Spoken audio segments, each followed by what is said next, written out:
Bruno again here from Liam Bruno and Shoemaker Farms. Oh, Bruno and Amy.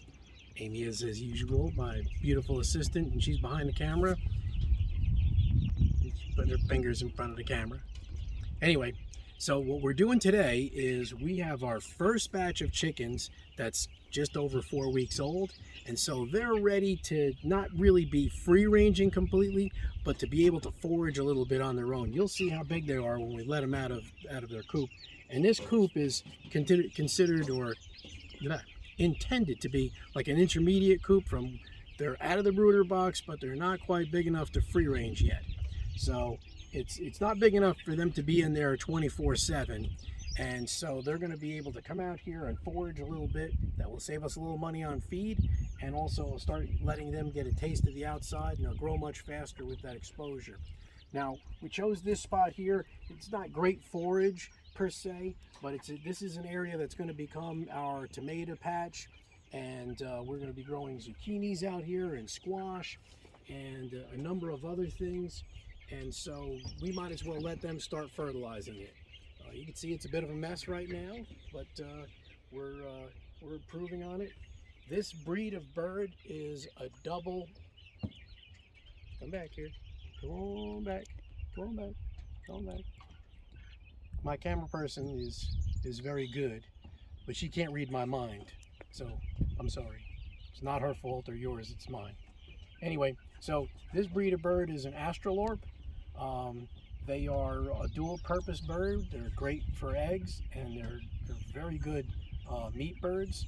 There are some birds that are better layers than they are. There are some birds that are better meat birds, but for us so far, I've grown these before. They're really good dual purpose birds, and they're fairly easy to manage once they get used to being handled. So anyway, also you'll notice that I use an impact driver. All my doors and everything latch with screws, and the reason is because raccoons are extremely crafty and talented animals. They are very good at figuring out how to open things, especially when there's an egg or a chicken on the other side. And so I like to use the screws to hold things closed. It seems like spring-loaded latches and things like that are things that they readily figure out. So anyway, this is going to be their first time.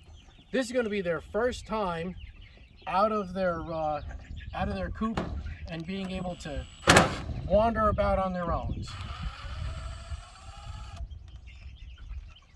So this is going to be a new experience for them. So here we go. Here you go, ladies. Come on. Come on. It's okay.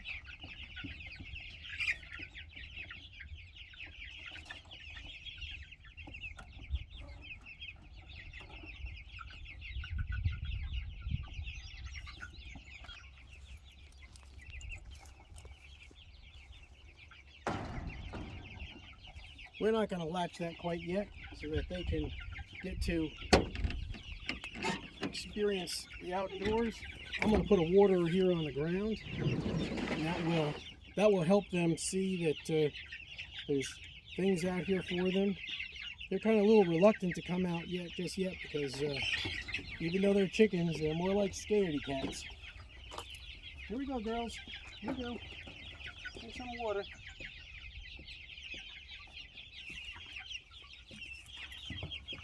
I want to set this where it's a little bit more level, so it doesn't just leak out and empty the bucket. Come on, girls. Come on. Come on. Come on.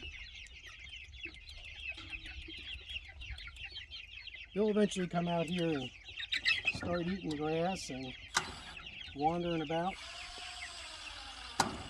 Don't forget, they're babies. They're only 4 weeks old, so this is very new to them. And they've spent their whole lives in either a brooder box. Well, originally, the first couple days, they were in a box in the mail, because we got them from the hatchery. And then from the hatchery, they went into a brooder box until about a week ago. Then they went into this coop. We want them to be in the coop for 5 to 7 days before they come out to forage, so that they establish that they understand that that is their home. It makes it easier to get them to go back in there at night when they're done foraging. So let's we're going to take a pause here for a second. We're going to pause here the video for a few minutes and wait till they come out, and then we'll record the first few minutes of them foraging so you can see what that's like.